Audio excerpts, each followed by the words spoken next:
안녕하십니까. 신의균의 군사TV 디펜스 브리핑입니다. 자, 미 해군 Sea-Wolf급 원자력 잠수함이죠. 세계 최강의 공격 원자력 잠수함 Sea-Wolf급인데 이번 함인 코네티켓함이 남중국해에서 원인 모를 물체와 부딪혀가지고 함수가 완전히 박살이 났고 지금 퇴역 이야기가 나오고 있을 정도로 큰 사고를 당했는데 이번에는 미 해군의 알레이버크급 이지스함이 함수가 또 박살이 났어요. 도대체 남중국해 바다에 뭐가 있는 겁니까? 뭔지 좀 알아보기로 하고, 그리고 지금 이 우크라이나 전쟁으로 인해서 동유럽이 완전히 지금 바짝 긴장을 했는데 특히 벨라루스, 우크라이나와 국경을 마주하고 있는 폴란드, 이 폴란드가 이 나토의 최전방 전선이 되고 있는 상황이죠. 여기가 완전히 긴장해서 지금 무인 공격기 대량 도입에 나섰다는 소식 알아보겠습니다. 미 해군 수중 전략자산 Sea-Wolf급 잠수함 코네티켓이 남중국해에서 정체불명의 수중물체와 충돌해서 대파된 악몽이 잊혀지기도 전에 이번에는 미 해군 이지스 구축함이 당했다는 소식입니다. 남중국해는 물론 동중국해까지 중국 수중물체들의 위협이 확산되는 것 같습니다. 7함대에 배속되어 동중국해 일대에서 작전을 수행하던 알레이버크급 이지스 구축함 USS 스톡데일이 함수 소나 파괴 사고를 겪고 일본으로 긴급 회항했다고 미 해군이 밝혔습니다. 주일 미군 관계자는 3월 2일 사세보 해군기지에 스톡데일이 입항해 사고 원인에 대한 조사가 진행 중이다 라며 이번 사고는 수리견적 250만 달러 이상의 A급 사고로 소나돔에 큰 손상이 있었다 라고 밝혔습니다. 지난해 가을에 칼빈슨 타격전단의 일원으로 서태평양에 배치된 이 스톡데일 함은 칼빈슨이 F-35C 전투기의 추락 사고를 일으킨 직후에 미국으로 조기 복귀하면서 서태평양에 남아있는데요. 7함대의 TF-71에 배속되어 동중국해에서 임무를 수행하던 중 사고를 당했습니다. 미 해군은 이번 사고 때문에 발생한 인명 손실은 없다라면서도 소나돔 손상이 커서 당분간 수리가 필요하며 승조원들을 대상으로 당시 사고 상황에 대한 조사를 진행 중이다 라고 밝혔습니다. 스톡데일이 사고를 당한 동중국해는 그야말로 미 해군의 손바닥 안에 있는 바다로 암초 등 자연지형에 의해 사고가 발생할 확률이 극히 낮은 해역인데요. 코네티켓 함에 이어 스톡데일 함까지 함수 소나돔을 찢어놓을 정도의 충격을 가한 범인이 누구일지 조사 결과에 관심이 쏠리고 있습니다. 자, 이게 스톡데일 함인데요. 동중국해, 그러니까 우리 제주도 남방 해역입니다. 여기는 오키나와가 있고 그것도 동쪽에 사세보가 있고 그러다 보니까 미 7함대의 완전히 그냥 안방 같은 그런 작전 구역이죠. 그래서 7함대의 해양정보조사선이 와서 이 지역의 바다를 완전히 그냥 샅샅이 다 훑어서 해저 지형도를 완벽하게 만들어 놓은 이런 바다가 바로 동중국해입니다. 그런데 여기에서 암초가 어디 있는지 뭐가 어디 있는지 확실하게 알고 있는 이 바다에서 또 얕지도 않은 이런 바다에서 갑자기 함수가 뭔가에 부딪혀서 깨져버렸다. 소나돔 있지 않습니까? 그게 깨져버렸다. 이건 뭐냐? 뭔가 와서 부딪혔단 말이 되겠죠. Sea-Wolf급 잠수함인 코네티켓 함도 뭔가에 부딪혀서 암초라고 그러는데 사실은 암초에 그렇게 부딪힐 가능성은 저는 거의 없다고 봅니다. 해양정보조사선이 전부 다 이 해저 지형을 다 조사를 해놓고 그 해정 지형도에 따라서 항해를 다 하지. 그냥 물이 있고 바다가 있으니까 그냥 아무데나 가고 절대 그러지 않죠. 그런데 그 어마어마한 가치의 Sea-Wolf급 잠수함이 함수 소나돔이 깨져가지고 지금 퇴역 이야기가 나오는지 1년도 안 돼서 1년이 뭡니까? 몇 달 안 돼서 이렇게 알레이버크급 이지스함도 남중국해 아니고 이번엔 동중국해에서 뭔가에 부딪혀서 함수 소나돔이 깨져서 A급 사고가 됐다. 지난번에 코네티켓도 A급 사고였거든요. 평가가. 그래서 중국의 UUV, 수중 드론, 무인 잠수정 이런 것들이 지금 횡행하지가 않을까라고 생각하고 자 이렇게 되면 정말 조심해서 다녀야 되는 이런 상황이 되는데 액티브핑 쏘든지 이렇게 조심해서 다녀야 되는데 우리 해군 제주해군기지 바로 딱 나가면 동중국해 아닙니까? 그리고 우리 7함대 또 정말 조심해야 되겠다라고 생각이 되고 이 사고를 일으킨 고의로 일으켰는지 어떻게 됐는지 모르겠지만 일으킨 자가 중국의 수중 무인 잠수정으로 결론 난다면 공해상에서 이런 아주 위험한 행위를 하는 중국을 응징해야 된다라는 생각을 해봅니다. 두 번째입니다.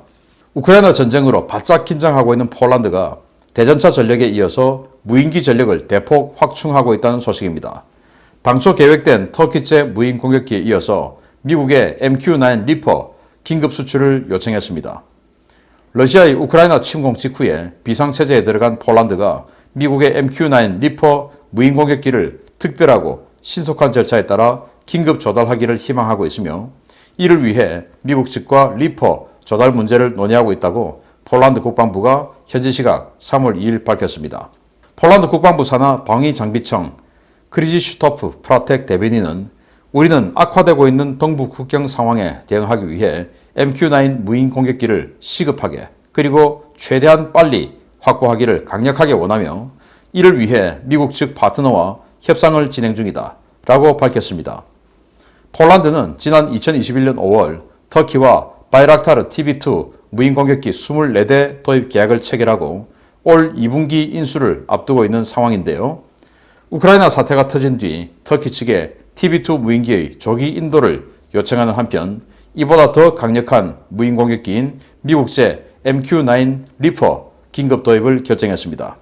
MQ-9 리퍼는 최대 이륙 중량 4.7톤의 중형 무인기로 정찰용 장비만 탑재했을 경우에는 최대 7.5km의 고도에서 30시간까지 작전할 수 있고 7개의 하드포인트를 이용해서 헬파이어 대전차 미사일 4발, 브림스톤 최대 18발, 250파운드 페이브웨이 레이저 유도폭탄 4발 등을 장착할 수 있습니다. 폴란드는 미군이 최근 MQ-9 리퍼의 생존성을 문제 삼아 조기 퇴역을 검토 중이라는 점에 착안해서 미군 보유 중고기체들을 최단 기간 내에 인수할 수 있도록 미국 측에 중고기 판매도 요청한 것으로 전해졌는데요. 폴란드의 리퍼 도입 추진을 시작으로 동유럽 각국의 무인 공격기 도입은 더욱 확산될 것으로 전망됩니다. 이번 우크라이나 전쟁이 시사하는 바는 정말 큽니다. 무인기의 활약, 그리고 러시아제 방공 무기들의 허접함, 그리고 대전차 미사일, 보병 휴대용 대전차 미사일의 효과, 그래서 전차나 이런 장갑차나 이런 고가치 기갑 장갑 차량들이 어쩌면 보병들에게 얼마나 무기력한가 하는 것도 보여주었습니다. 그래서 우리 한국군도 K-21 같은 장갑차, 또 K1, K1A1, 그리고 K2도 마찬가지입니다. 이런 전차들에 북한의 RPG-7에 대항하기 위한 슬랫 아머를 지금 당장이라도 긴급 예산 편성해서 달야 장착을 해야 된다. 이거 뭐 도로에 나갔을 때 사고 날까봐 그래서 안 단다 라고 하는 어이없는 이런 소리는 하지 말기를 바라고 이번 전쟁에서 보병 휴대용 대전차 미사일, 대전차 로켓 이런 것들의 위력은 우리는 지금 똑똑히 보고 있습니다. 우리 한국 뭐 80억씩, 90억씩 들여서 전차 사가지고 보급해 주었더니 15만 원짜리 RPG-7에 격파되는 이런 일이 있어서는 안 되지 않겠습니까? 그래서 이런 교훈이 있습니까? 또 이 무인 공격기의 효과. 야, 이 뭐 TB2 무인기 200만 달러짜리인데 이게 하늘 날아다니면서 300억짜리 푸크 이 방공 시스템 그거 그냥 박살내버리고 움타스 대전차 미사일 쏴서 이런 거 지금 우리 보고 있지 않습니까? 그래서 폴란드도 바로 폴란드 동쪽이 지금 뭐 러시아와 일심동체로 움직이고 있는 벨라루스, 그리고 폴란드 남동쪽은 우크라이나. 우크라이나 앞으로 운명이 어떻게 될지 모르니까. 그러면 폴란드는 완전히 지금 뭐 최전선이 되었죠. 그래서 지금 큰일 났다 해서 이미 터키에게 지금 우크라이나에서 활약하고 있는 바이락타르사의 TB2 무인기 24대 조달 계약을 했는데 그거 좀 빨리 주세요. 그리고 미국에게 이 리퍼 이거 우리 좀 살게요. 그리고 니들이 지금 퇴역하려고 하는 거 그 중고 그거 우리가 살게요. 빨리 주세요. 이렇게 됐다는 겁니다. 그래서 이 생존을 위해서 이렇게 노력하고 있는데 우리도 무인 공격기 이런 게 정말 필요하지 않을까. 만약에 제가 뭐 이 공군 최고위층이 아니기 때문에 그 속내를 정확하게 제가 표현할 수 없지만 무인기 부대가 늘어나면 유인전 전투조종사가 좀 줄어들고 그러면은 뭐 자리가 좀 줄어들고 혹시 이렇게 되는 이 자리 정원 그럼 우리 공군에게 인력 배당이 좀 줄어들고 그럼 우리는 정원 깎아야 되고 뭐 이런 정원 밥그릇 이런 것 때문에 무인기에 대해서 아직도 우리 한국이라는 이런 선진 군대가 무인기 전력이 지금 뭐 사실은 전 세계에서 뭐 아주 선두 그룹에 있다라고 말할 수 없죠. 거의 없죠. 무인기 이 무인 공격기가 그게 밥그릇 때문이 아니기를 바라고 이번 전쟁을 통해서 이 무인 공격기 효과를 보았습니다. 우리도 빨리 국산을 개발하든 우리 뭐 대한항공이든 카이든 우수한 무인기 제작 업체 있지 않습니까? 경쟁을 시켜서 무인기 대량 도입하는 이런 결단 내리기 바라고 육군에서는 전차 빨리 지금 큰일 났습니다. 빨리 업그레이드 하길 바랍니다. 마치겠습니다. 감사합니다.